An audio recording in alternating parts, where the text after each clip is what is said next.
They look you in the eye. They smile. They lie to your face without blinking. The words sound fine, but something feels off. Here's the problem. Most lie detection advice is theater. Watch the eyes. Look for fidgeting. Cute myths. Some liars go still as statues because they're concentrating on the performance. Some truth tellers fidget because they're nervous about being interrogated by you. If you're watching for Hollywood cues, you're going to catch the anxious innocent and let the psychopath walk right out the front door. Here's the frame. No magic. Just mechanics. You aren't reading souls. You're comparing patterns under pressure. 30 seconds buys you a snapshot. Baseline, stress test, and reaction. Stage 1. Establish the baseline. Before you ask the heavy stuff, you need to know what normal looks like. Ask boring questions. How was traffic? Did you find the coffee? Watch them when the stakes are 0. How fast do they blink? Do they use their hands? What's their pitch? Picture that old measuring cup stained with coffee in your cabinet. You know exactly where the line is. That's your baseline. Most people skip this. They jump straight to the accusation, explode the stress levels, and then wonder why the other person looks panicked. You need the control variable. Spend the first 10 seconds just calibrating the instrument. If they usually wave their hands like an Italian tenor, but go stiff when you ask about the money, that stillness is your data. Next, stage 2. Apply the stress test. Lying costs brain power. The truth flows because it actually happened.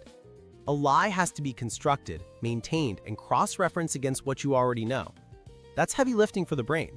So, add weight. Ask a question they didn't rehearse. Not, where were you? They have a script for that. Ask, who else was in the elevator? Or, what song was playing? Watch the pause. And yeah, I know. You feel rude interrupting their story with random details. But here's the thing. A truth teller just says, I don't know.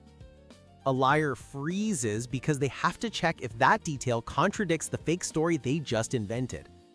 Think of that kettle with lime scale on the heating element. It takes longer to boil because there's a layer of resistance blocking the heat. That pause, that's the lime scale. That's the brain buffering. Stage 3, hunt the cluster. 1 sign is a coincidence. 2 is a suspicion. 3 is a pattern. Never call a liar out on a single twitch. Maybe their nose just itches. Maybe they're just awkward. You are looking for a cluster. 3 deviations from the baseline happening within 5 seconds of the hard question. Maybe they clear their throat, lock their ankles, and cover their mouth. Boom, cluster. This is where people fail. They see one thing and scream, aha. Don't do that. You are a hunter, not a heckler. Collect the data. Think of that instruction booklet crumpled in your junk drawer. You can smooth out one corner, but the creases remain. The story might sound smooth, but the body shows the creases. Throat clearing, rubbing the neck, grooming gestures. They are trying to comfort themselves because their brain is screaming danger. Stage 4. Listen for distancing. Liars hate attaching themselves to the lie. They subconsciously push the deception away. They stop using pronouns like I or my. Instead of saying I didn't take the money, they say the money wasn't taken. Passive voice is the liar's best friend. Watch for specific distancing language. If they refer to a person as that woman or that guy instead of using a name they know, the wall just went up. It's like that jar of jam with mold on top you found in the back of the fridge. You scrape the top off, looks okay, but the roots go deep. The sentence looks clean, but the structure is rotten.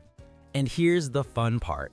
When a liar thinks they've convinced you, they often leak a duping delight, a micro smile, a quick flash of relief.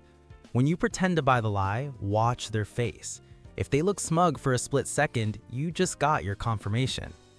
Stage 5, the reverse recall. This is the nuclear option. If you're still not sure, ask them to tell the story backwards. Okay, start from when you left the bar and work back to when you arrived. Truth is memory. You can access it from any point. Lying is a script. It only runs forward. When you force them to reverse, the cognitive load snaps the performance. They stutter, they get confused, they contradict the timeline. Everything. No hum from the fridge, just the sound of their story falling apart. So let's recap. Baseline first, unexpected questions second. Look for the cluster of 3.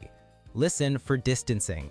When your head pounds because the story doesn't add up, trust that headache. Your brain is spotting patterns your conscious mind hasn't labeled yet. Stop accepting the performance. Start reading the mechanics. You can spot the glitches now. Subscribe if you want the full manual, the counters, the interrogation tactics, the survival protocols. These videos save lives. Next video drops Thursday.